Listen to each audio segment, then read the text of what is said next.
ሰላም የማራኪ ቤተሰቦች አጫጭርና የተመረጡ ወቅታዊ መረጃዎችን ይዘናል። ዋና ዋናዎቹን አስቀድም። የዩኒቨርሲቲ ተማሪዎች ከመመረቃቸው በፊት ለአንድ ዓመት እንዲያስተምሩ ሊገደዱ መሆኑ ተሰምቷል። ዝርዝሩን ከማራኪ የምናደርሳችሁ ይሆናል። በሌላ በኩል የትግራይ ጊዜያዊ አስተዳደር የስልጣን ቆይታ ለተጨማሪ አንድ ዓመት ማራዘም የሚያስችል ማሻሻያ አዋጅ ጸድቋል። በዝርዝር እንመለስበታለን። በተጨማሪ ሙሃና ቢጂአይ 2 ሚሊዮን ብር መቀጣታቸውንና ትራምፕ በኢትዮጵያ ላይ ታሪፍ መጣላቸውን ከማራኪ የምናደርሳቸው ወቅታዊ መረጃዎቻችን ናቸው።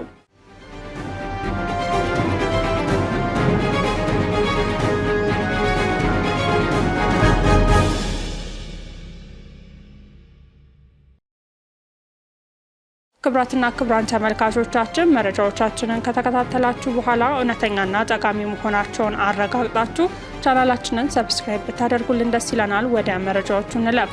ሙሃና ቢጂአይ እያንዳንዳቸው 1 ሚሊዮን ብር ተቀጡ። የአዲስ አበባ ከተማ ደንብ ማስከበር ባለስልጣን በልደታ ክፍለ ከተማ ፍሳሽን ወደ ወንዝ በመቀላቀል ወንዝ የበከሉ 2 ተቋማት እያንዳንዳቸውን 1 ሚሊዮን ብር በድምሩ 2 ሚሊዮን ብር በመቅጣት አስተዳደራዊ እርምጃ መውሰዱን ገልጿል። ባለስልጣኑ ቢጂአይ ኢትዮጵያና ሞሃ የለስላሳ መጠጦች ማምረቻ ድርጅቶች የሚለቁት ፍሳሽ በተደረገለት የናሙና ምርመራ ወንዝን የሚበክል መሆኑ የተረጋገጠ ሲሆን በደንብ ቁጥር 180/2017 መሰረት አስተዳደራዊ እርምጃ ተወስዶባቸዋል ተብሏል።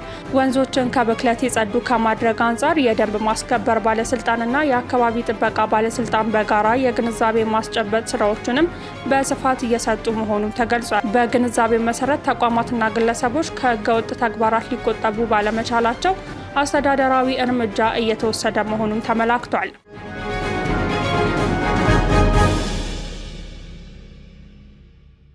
የዩኒቨርሲቲ ተማሪዎች ከመመረቃቸው በፊት ለአንድ ዓመት እንዲያስተምሩ ሊገደዱ ነው።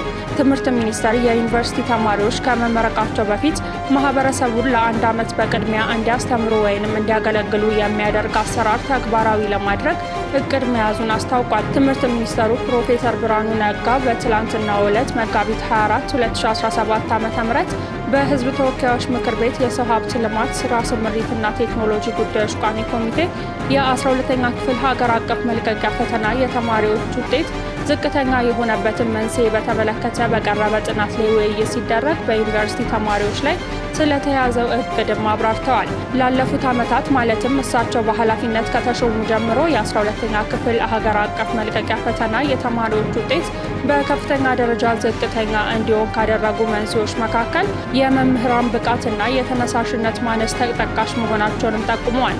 ችግሩን በአጭር ጊዜ ለመፍታት እንዲቻልም የተለያዩ ተግባራት እየተሰሩ መሆኑን ሚኒስተሩ ገልጸዋል።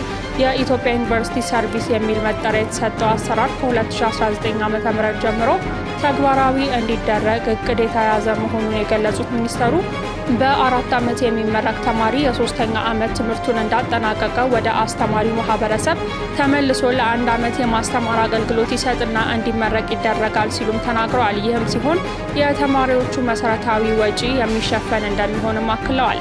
ይህ አሰራር ለተማሪዎች ለራሳቸው የተግባር ትምህርት እንደሚሆንና የበለጠ እንዲበስሉ እንደሚያደርጋቸውም ተናግረዋል። ተማሪዎቹ የመምህርነትን ሙያ ተላብሰው በዚያ ወደ ሙያው እንዲያመሩ እድል በመፍጠር ለጊዜውም ቢሆን በዘርፉ እየቀነሰ የመጣው ወደ ሙያው የሚገባ የአስተማሪነት ቁጥርን ለማሳደግ እንደሚረዳም ሚኒስተሩ አብራርተዋል። በቅርቡ በመምህራን ላይ በተደረገ ግምገማ 100,000 የሚደርስ የመምህራን እጥረት መኖሩ መታወቁን የተናገሩት ፕሮፌሰሩ አሰራሩ በከፍተኛ ደረጃ ያለውን የመምህራንን እጥረት እንዲቀንስ የበኩሉን እንደሚወጣም አስረድተዋል። ወደ መምህርነት ሙያ የሚገቡ ሰዎችን ክፍተት ለማስተካከል ከተያዙ ዘርፈ ብዙ የማትጊያ ስርዓቶች አንዱ መምህራን በሀገሪቱ የፋይናንስ ስርዓት ውስጥ የራሳቸውን ድርሻ እንዲኖራቸውና የኑሮ ውድነቱን እንዲቋቋሙ ለማድረግ የመምህራን ባንክ ማቋቋም አንዱ እቅድ መሆኑንም አንስተዋል። ባንኩ በ1 ዓመት ውስጥ ወደ ስራ ይገባል ብለን እንጠብቃለን ያሉት ሚኒስተሩ በ2019 ዓ.ም ደግሞ በእርግጠኝነት ወደ የኢትዮጵያ ዩኒቨርሲቲ ሰርቪስ አሰራር እንደሚገባም ጠቁመዋል።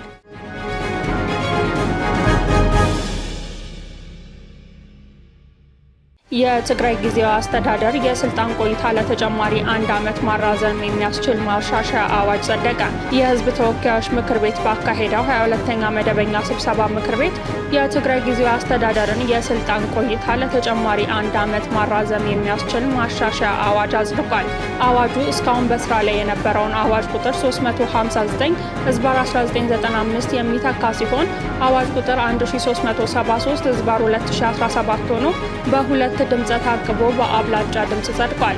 አዋጁ ጊዜያዊ አስተዳደሩ ለ2 ጊዜ እስከ 1 ዓመት ድረስ እንዲራዘሙ የሚያስችል ሲሆን በቅርቡ የስልጣን ጊዜው የተጠናቀቀው የትግራይ ጊዜያዊ አስተዳደር ለተጨማሪ 1 ዓመት እንዲራዘም አስችሏል። የክልል መንግስት ሰላምና ደህንነትን ማስጠበቅ ካልቻለ፣ የሰብአዊ መብት ጥሰቶች ሲከሰቱና የክልሉ መንግስት እነሱን ለመቅረፍ ካልቻለ ወይንም ህገ መንግስታዊ ስርዓት አደጋ ላይ በሚወድቅበት ጊዜ የፌዴራል መንግስት ጣልቃ ሊገባ እንደሚችል የቀድሞ አዋጅ ይገልጻል።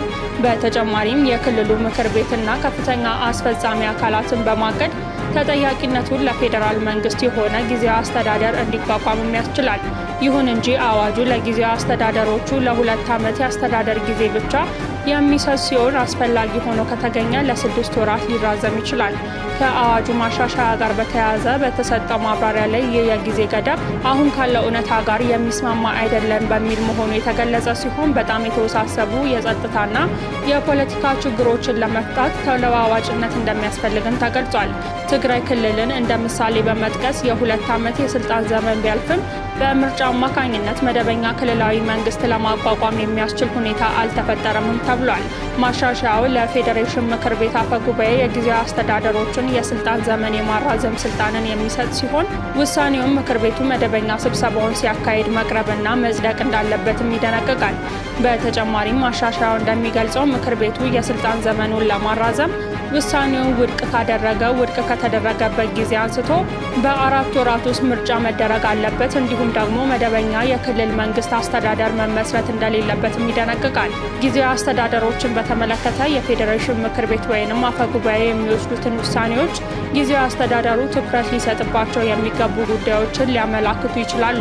ይህም የፌዴራል መንግስትን ጣልቃ ገብነት ያስተካከለውን ሁኔታ በዘለቄታ ለማስወገድና ህገ መንግስታዊውን ስርዓት ለማጠናከር የሚያስፈልጉ እርምጃዎችን ተብሎ ተገልጿል።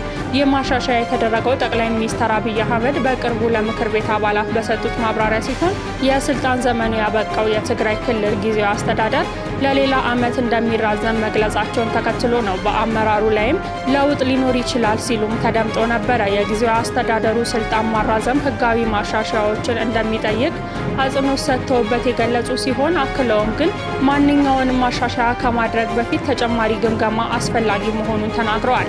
በዚህ ግምገማ መሰረትና የፕሪቶሪያል የሰላም ስምምነትን በሚያስከብር መልኩ ጊዜያዊ አስተዳደሩ እስከ መጪው ምርጫ ድረስ ይቀጥላልም ብለዋል።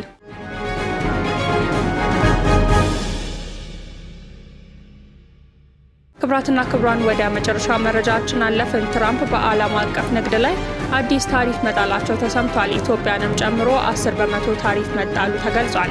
የአሜሪካው ፕሬዝዳንት ዶናልድ ትራምፕ በዓለም አቀፍ ንግድ ላይ አዲስ የታሪፍ እርምጃ ወስደዋል። በትላንትናው ዕለት በዋይት ሀውስ በሰጡት መግለጫ አሜሪካ ከሌሎች ሀገራት ጋር በምታደርገው የንግድ ልውውጥ ላይ አዲስ የታሪፍ መጠኖችን መጣላቸውን አስታውቀዋል።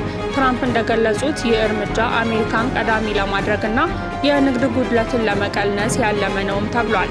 በአብዛኞቹ ሀገራት ላይ የተጣለው ታሪፍ ከ10% እስከ 49% የሚደርስ ሲሆን ኢትዮጵያም 10% ታሪፍ ተጥሎባታል። አሜሪካ የንግድ ጉድለቷን ለመቀነስና የአሜሪካን ኢኮኖሚ ለመጠበቅ ይህ እርምጃ የተወሰደ ሲሆን ከ20 በላይ ሀገራት ላይ የታሪፍ ጭማሪ የተደረገ መሆኑንም ትራምፕ ገልጸዋል። ኢትዮጵያም ከነዚህ ሀገራት ውስጥ አንዷ መሆኗንም በዝርዝሩ ላይ ተጠቅሷል። ክቡራትና ክቡራን ተመልካቾቻችን ለዛሬ ያዝነላችሁ መረጃዎች የተከታተላችሁትን ይመስል ነበር። መረጃዎቹ እውነተኛና ጠቃሚ ሆነው ካገኟቸው ቻናላችንን ሰብስክራይብ ብታደርጉልን ደስ ይለናል። በቀጣይ በሌሎች መረጃዎች እስከምንገናኝ ድረስ ሰናይ ጊዜ